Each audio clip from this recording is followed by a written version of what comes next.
भाइयों एवं सुशील बहनों, आज की गाथा में इतनी सुंदर तुलना करी है।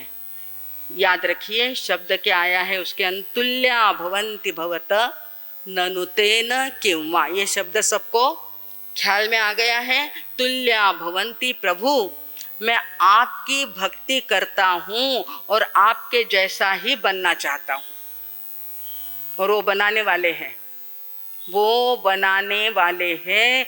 ये जैन शासन का, जैन तत्व ज्ञान का नियम है कि परमात्मा की भक्ति करने वाला परमात्मा जैसा बन जाता है ही। जब उसके अंदर आत्मा है तो वो परमात्मा है। ऐसा आज की इस गाथा में बड़ी दृढ़ता के साथ, शक्ति के साथ कहा है कि प्रभु मैं आपकी भक्ति करता हूँ। कहते ही हैं वंदे तद्गुण लब्धये, आपके गुणों को प्राप्त करने के लिए मैं वंदन करता हूँ, ऐसा कहा जाता है। और उसके लिए वापिस एक छोटा सा उदाहरण दिया कि बड़े मालिक के यहाँ अगर कोई काम करता है, बहुत बड़ा श्रीमंत व्यक्ति है, कोई बड़ा कंपनी वाला है, आजकल कंपनी शब्द चलता है, और वहाँ पर अगर कोई काम करने वाला है, मैनेजर या कोई भी ऐसा पोस्ट वाला व्यक्ति है, तो धीरे धीरे काम करते करते वो भी मालिक जितना श्रीमंत बनता है कि नहीं बनता है। ये आपके आज की अनुभव की बात है। प्रभु ने हजारों वर्ष पहले कह दी है। ये बात कब कही है उन्होंने? और उसको बनना चाहिए। अगर वो उस कंपनी में काम करता है तो सदा के लिए नौकर बन के नहीं रहेगा, वो क्या बन जाएगा? मालिक बनेगा। बनते ही हैं, धोखाधड़ी से नहीं, सीखने से। मालिक के विश्वास पात्र बनने से वो सामान्य आदमी भी क्या बन जाता है? बड़ा बन जाता है और बड़ा बन सकता है। हम परमात्मा बन सकते हैं, हम वीतराग बन सकते हैं। करने की ताकत चाहिए। हम केवल ज्ञानी, क्योंकि ज्ञान है ना अपने अंदर, अल्प ज्ञान है पर कैसा है? मति श्रुति ज्ञान कैसा है अपने अंदर? अल्प मात्रा में है। तो उस अल्प को अगर पोषण किया जाए, उस बीज को बीज के रूप में, तो अपने अंदर, अब जैसे ये चीजें हैं, इसके अंदर आत्मा ही नहीं है। इतना बड़ा भवन है, चैतन्य है क्या? चेतना उसके अंदर, उनको कुछ भी फर्क नहीं पड़ता। परंतु हमारे अंदर ज्ञान तत्व विद्यमान है, और अगर वो विद्यमान है तो वो सामान्य ज्ञान केवल ज्ञान तक पहुंच सकता है। अंदर में क्या चाहिए? करने की भावना चाहिए, करने की लालसा चाहिए, पुरुषार्थ चाहिए। तो वो भी लखपति से करोड़पति और करोड़पति से अब्जपति। ये सामान्य बात यहाँ पर उदाहरण देकर के बताई है इस गाथा के अंदर कि अगर कोई सामान्य आदमी मालिक जैसा बन जाए तो कोई बड़ी आश्चर्य की बात नहीं है। वापिस क्या कह रहे हैं? न अति अद्भुतम नात्यद्भुतम। शब्द क्या आया पहले? किताबें अगर आपके हाथ में है तो देख लो। नात्यद्भुतम, न अति अद्भुतम। अद्भुत यानी आश्चर्य। इसमें कोई बहुत बड़ी आश्चर्य की बात नहीं है कि हम क्या बन जाते हैं। गाथा में क्या आया है? नात्यद्भुतम। हे मेरे भुवन भूषण भूतनाथ। यहाँ पर भगवान के लिए संबोधन दिया है। जैसे आप लोग अपने घर के अंदर बच्चों के लिए, पत्नी के लिए, ऑफिस में जाओ तो मालिक के लिए संबोधन करते। संबोधन करणे म्हणजे त्यांना बोलावून सांगणे। बॉस कहते हैं, मालिक कहते हैं, पत्नी कहते हैं, गुरुदेव कहते हैं, गुरुजी मारसाब कहते हैं। यहाँ पर भगवान के लिए संबोधन दिया है भुवन भूषण। आप तीनों भवन के क्या है? भूषण रूप है। आप है तो भुवन का मजा है, आनंद है। आप त्रिभुवन के अलंकार स्वरूप है, आप त्रिभुवन के आभूषण स्वरूप है। हे मेरे, अगर तीर्थंकर ना हो, भगवान ना हो, इस भुवन का कुछ, तीनों लोकों का कोई आनंद आएगा नहीं। पर कोई है अपने ऊपर, अपने को मार्गदर्शक कराने वाला, अपने को वंदन नमस्कार करने के लिए कौन है? तीर्थंकर भगवान है। इसलिए क्या कहा? भुवन भूषण, ये पहला संबोधन, और दूसरा दिया भूतनाथ। भूत यानी प्राणी। क्या शब्द आया? भूत यानी प्राणी। भूत कहते हैं ना, पंच महाभूत कहते हैं। हिंदू भाषा में, वैष्णविक भाषा में क्या कहते हैं? पंच महाभूत। ये भूत शब्द जो है प्राणी के लिए। आप 33 आशातना के अंदर भी कहते हैं कि किसी भी प्राणी की मैं आशातना न करूं। सव्वपाण भूय जीव सत्ताणम आवे ना सगळ्यांने 33 आशातना। उसके अंदर आता है कि नहीं राजू भैया? बोलिए, ध्यान देकर भीतर में देखिए उस अर्थ को। सव्वपाण भूय प्राणभूत जीव सत्ताणम आसायणाय, उनकी भी आशातना मैं नहीं करूँगा। तो प्राणभूत शब्द अपने शास्त्रों में आता है। यहाँ पर उन्होंने गाथा के अंदर लिया कि आप सभी प्राणियों के क्या है? नाथ है। सव्वपाण भूय यानी पहला दिया भुवन भूषण और दूसरा दिया भूतनाथ। सबके नाथ आप है। यानी ही इसका अर्थ क्या हुआ कि हम सब अनाथ नहीं हैं। हम सब नाथ है अपने ऊपर और बड़े सुंदर हैं, बड़े अच्छे हैं। वो भुवन के श्रृंगार के स्वरूप है। ऐसे मेरे नाथ मेरे सिर के ऊपर है। नाथ अपने यहाँ शब्द आता है, आदिनाथ, नेमिनाथ, पार्श्वनाथ आता है कि नहीं? ये अपने नाथ है। हम अनाथ नहीं हैं, नाथ है और नाथ बनने की क्षमता भी रखते हैं। तो उसके अंदर आगे क्या कहा? भूतैर गुणैर भुवि भवन्तम अभिष्टुवंत, यानी आपका अभिष्टुवंत शब्द क्या आया? अभिष्टुवंत यानी स्तुति करना अच्छा लगता है। आपकी इष्ट यानी अच्छा लगता है। आप कैसे लगते हैं? इस भुवि यानी पृथ्वी, भुवि भवंतम, इस पृथ्वी पर, भवंतम यानी आप, भूतैर गुणैर आपके गुण जो है इस पृथ्वी के ऊपर यानी भुवि के ऊपर अभिष्टुवंतम बड़े अच्छे लगते हैं। इष्ट यानी प्रिय लगते हैं। आपके गुणों को देख करके अनंत गुण भगवान के अंदर भरे हुए हैं।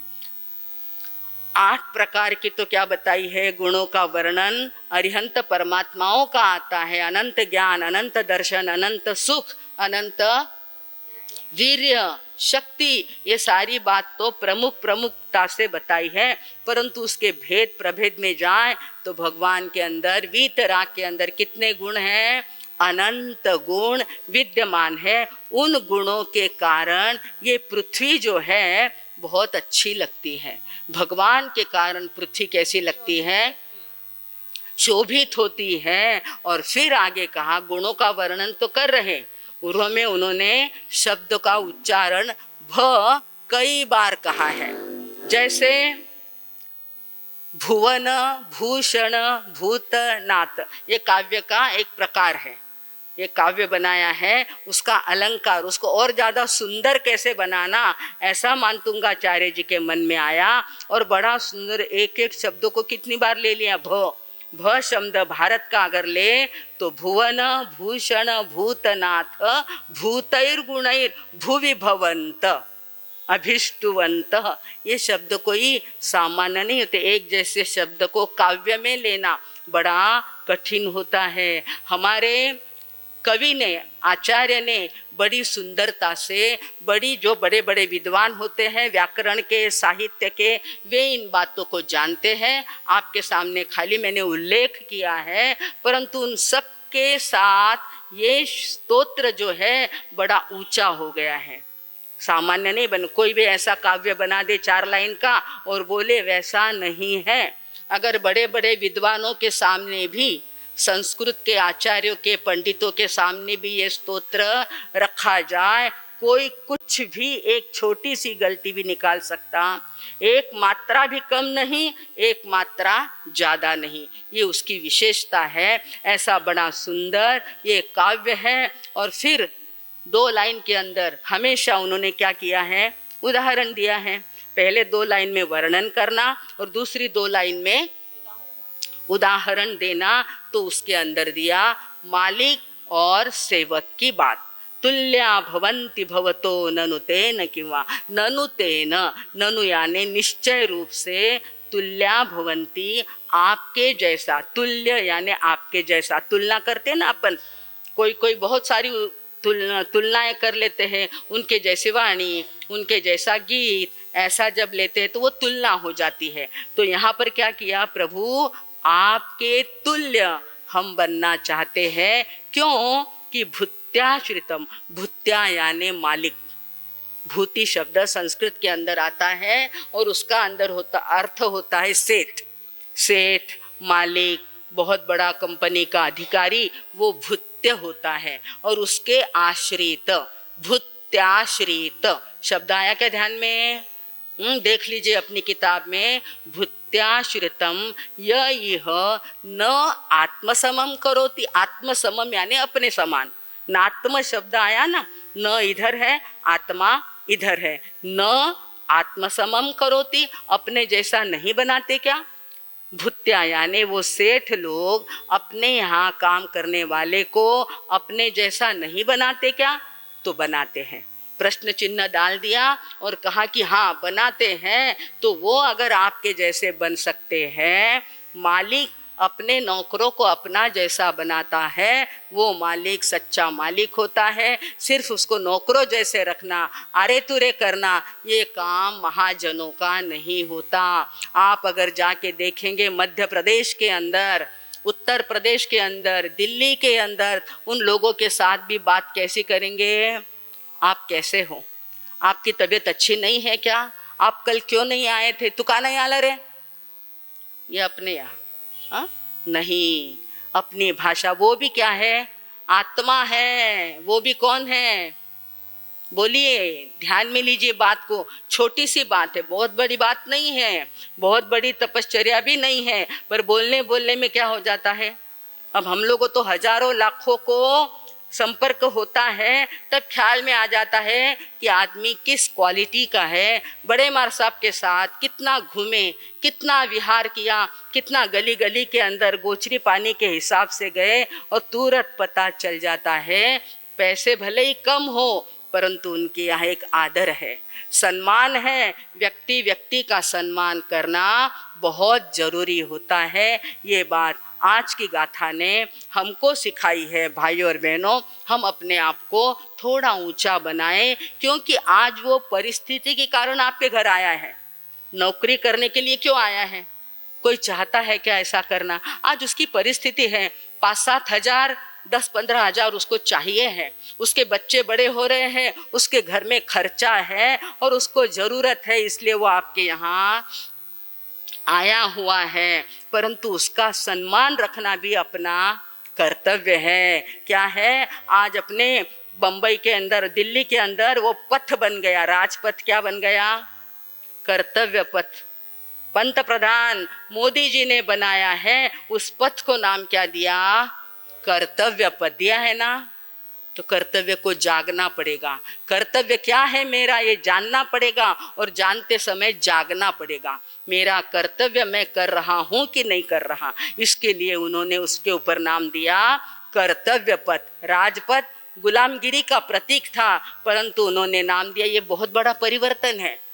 हिम्मत करनी पड़ती, लोगों से डरते नहीं, डराने वाले बहुत है उनके पीछे, परंतु नहीं, मेरा देश है, मेरा काम है और मेरा कर्तव्य है कि मैं उस मार्ग को कर्तव्य पथ ऐसा नाम दूं। भाई और बहनों, अपना ये कर्तव्य है कि हमारे साथ रहने वाले लोगों के साथ, बहनों के साथ हम कैसा बर्ताव करें, ऐसा आज की इस गाथा के अंदर आया है। तो आप है मेरे आदिनाथ भगवान, आप में रहे हुए अनंत अनंत गुणों की मैं स्तुति करता हूँ, भक्ति करता हूँ, स्तवन करता हूँ। कभी न कभी वक्त आएगा ऐसा, कभी ना कभी वक्त आएगा ऐसा, कभी ना कभी सिद्धि पाएंगे हम भी, कभी ना कभी सिद्धि पाएंगे हम भी,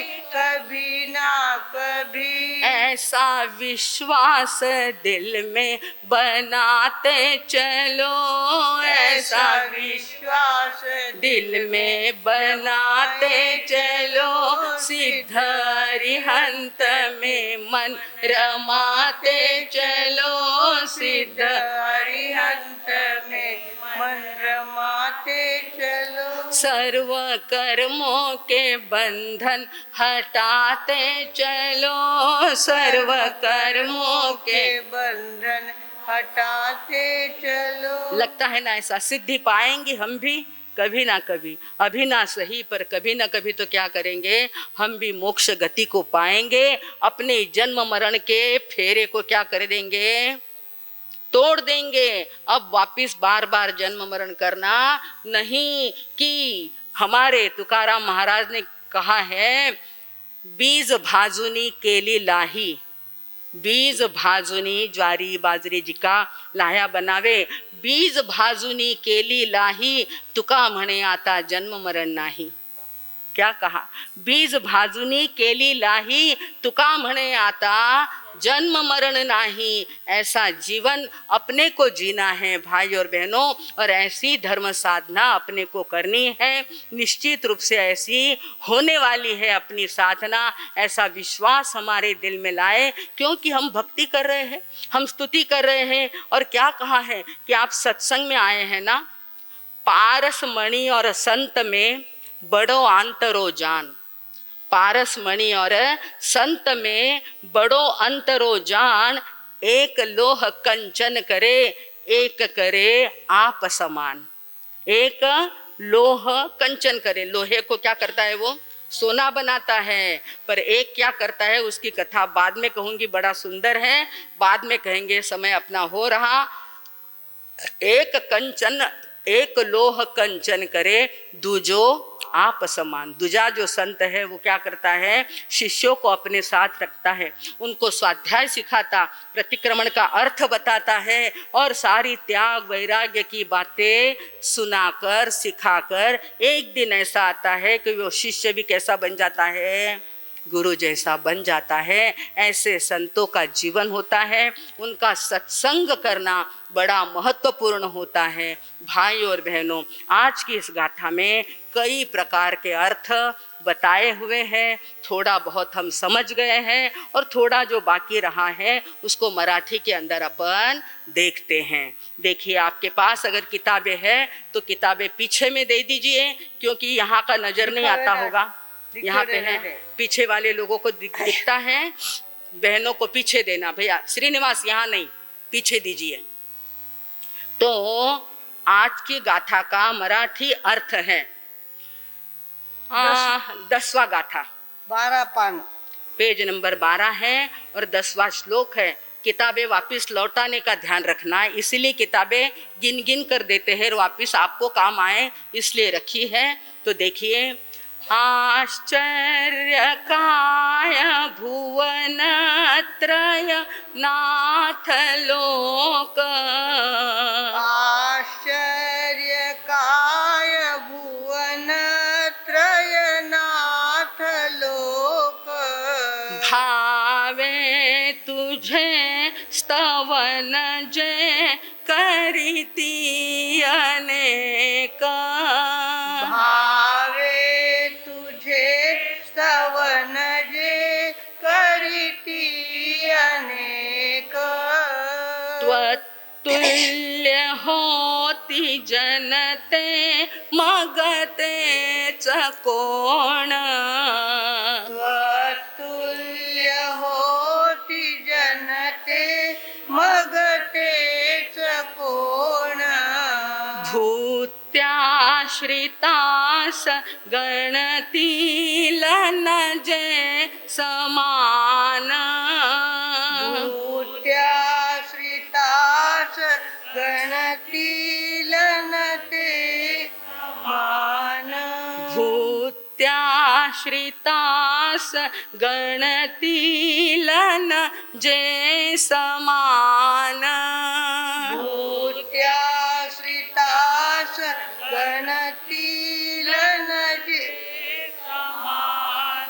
इसके अंदर, इस गाथा के अंदर बहुत बड़ी फिलॉसफी रही है, बहुत बड़ा दर्शन शास्त्र रहा, बहुत बड़ा सिद्धांत यहाँ पर कहा कि अगर हम मन वचन काया से एकाग्रता से भक्ति करेंगे, हम स्तुति करेंगे, स्तवन करेंगे, स्वाध्याय करेंगे, एक दिन ऐसा आएगा कि हम भी भगवान बन जाएंगे। आत्मा से परमात्मा बनने की कला, आत्मा से परमात्मा बनने का शास्त्र हमारे यहाँ बताया हुआ है। कोई व्यक्ति कम नहीं, सभी सबसे ज़्यादा है, बड़े हैं और ज्ञानवान हैं, गुणवान हैं, पुण्यवान हैं, और इन सारे गुणों को और ज़्यादा प्रस्फुटित करने के लिए आज की गाथा प्रेरणा देती है। भाई और बहनों, आप सब आत्मा से परमात्मा बने, सेवक से मालिक बने, इसी शुभ मंगल की कामना में अब मैं विराम लेती हूँ। ओम शांति।